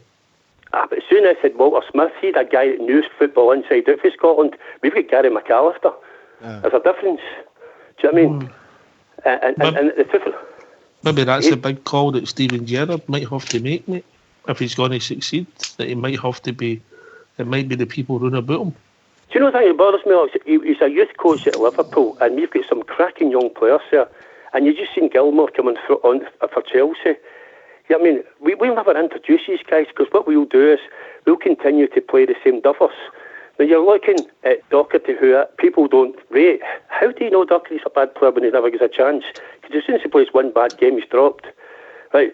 He's a midfielder, 23, 24-year-old, that's got box to box. He's got a bit about him, and he's got a world-class manager who used to be a world-class midfielder, that could maybe get the best out of the boy.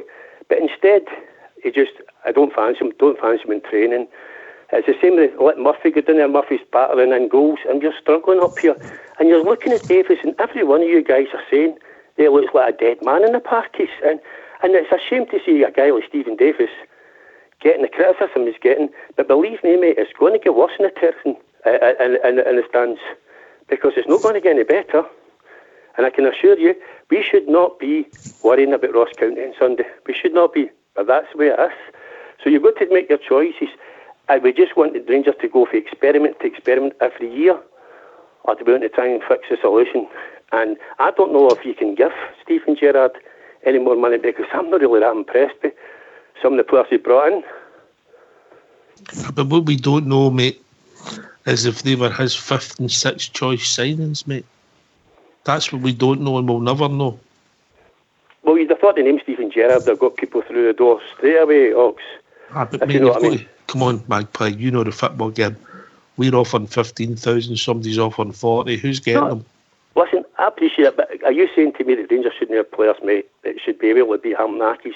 I totally agree. We should have beat the two of the bottom of the league. Kilmarnock are forever beating us. And it's got to stop, mate. It's got to. Did you hear what the Ross County said? Somebody said, it was a really, really clever thing somebody posted on one of the forums. He said, well done to James Taverne for letting the other teams doing their tactics for him, get in their faces. And right away, one of the Ross County says, we're going to get right in their faces. And what are they going to do? They're going to fold. And that's the thing. If you've not got a physical presence in Scottish football, this is why you need... Well, we've all been saying it. That's one of the faults he's made. He's not a natural ball winner. Ryan Jack runs about and he bakes tackle, but he's not a natural ball winner, is he? Well, I appreciate, mate. He's done wonders in Europe, and we've got an average squad of players. They're never going to be the great Rangers players. I said yesterday on, I'll hark back to the days of Neil McCann and Barry Ferguson and Big Alberts, and you just go like, my God, you take them for granted when you see what's struggling in our midfield just now. You know what I mean? And Barry Ferguson's on your own. We don't have the money, and we're maybe 4 or 5 years away but from getting Barry Ferguson came through the ranks, and Neil McCann. No, we don't have anyone in the ranks that would equal that. The last one you had in the youth teams was the boy Gilmour, and they came and took him away. We couldn't hold them back. We couldn't stop it. Their names were huge. Chelsea just come in and some juniors in them. The boy Leon King, who everybody was sniffing about. Fantastic signing, yeah. Leon King, yeah. Yeah. Well, the only team that played fullback was an improvement in Tavernier. Patterson. Well, I don't know about that. I agree with you. Played quite well, no doubt about it, and we were very refreshing and wished him well. But I don't think he's going to be the Rangers fullback. That's not to say that Tavernier is the Rangers fullback either. I'm a great believer that we are a long, long way away from the quality we need. You've just said it yourself. But you're talking millions and millions of pounds. I respect everybody in that programme, but I'm going to ask you a question, right? Do you think if Steven Gerrard wasn't Steven Gerrard, that there would be any support for him to be the manager? Because I said something about, and I was pretty young at the time, but I'm pretty sure John Gregg got us to the European Cup quarter-finals, and we won a Scottish Cup against Hibs. He did, and and they get the sack because we get beat in a game that against Celtic 4-2, if I'm right. No, you're right. That lost us the league. You're right. So we were contenders. That was his first. He's a great for Rangers manager. That was his first season, Magpie, and he gets sacked after 5 years. Oh, was it? Right, well, he still did that. He still achieved that. Do you know what I mean? And so we've had good runs in Europe, and we've had bad runs. We've had good teams. You know, Magpie, you just said that Steven Gerrard doesn't know anything about Scottish football. John Greig knew everything about Scottish football. He was Scottish football, actually. And he still couldn't do too much with the Rangers. But I'm saying he couldn't do too much with them because they didn't. You're making comparisons with the things that Souness and Advocat did. These guys had millions and millions of pounds to send. These guys, don't get me wrong, we still spent $7 million on Ryan Kent, and that to me is a good buy for him, for me. But other folk don't see it that way. They don't like the boy that much. But you're not getting my point. I'm not saying that we shouldn't finish second behind Celtic. I'm saying this was a winnable league this year. Right? 100%, yes, 100%. But what I'm saying is we shouldn't be 13 points behind Celtic. Yeah, and we shouldn't we should be beating Kilmarnock. We should be beating Hamilton. We've lost to the two bottom teams of the league. Never realised the league was finished. Never realised the league finishes in March. There's a lot of white flags going up. The Rangers support so much for the no surrender spirit. Are you serious? Are you seriously telling me you think that Rangers team's going to go on a run and win every match from now on? Come on. I doubt it very much, but you know what? The white flags go up. I've not capitulated. You know what I mean? It's not about capitulating. You can't even turn and say that. Well, we'll put the white flag up. We're being realistic. What Magpie white flag behind my door. No. Look. No all great players make great managers, and that was proved by John Greig, unfortunately. Right, I was there when it all happened. Frank de Boer at Crystal Palace. I'm not interested in Frank de Boer at Crystal Palace. I'm talking about Glasgow Rangers. What's Crystal Palace got to do with it? We're talking about great managers. I'm not talking about great managers for anybody else apart from the Rangers. So your argument there is wrong. We're not talking about Crystal Palace and Frank de Boer. I know he played for Rangers, but apart from that, I'm talking about Rangers managers. John Greig, unfortunately, greatest Rangers ever voted for. What a fantastic player. Privileged to see I've seen him play many times. Was never a great manager, unfortunately for him. And for me, Steven Gerrard fell into the same camp. Fantastic player for Liverpool. Won the Champions League, captain the Champions League, but he's not a great manager.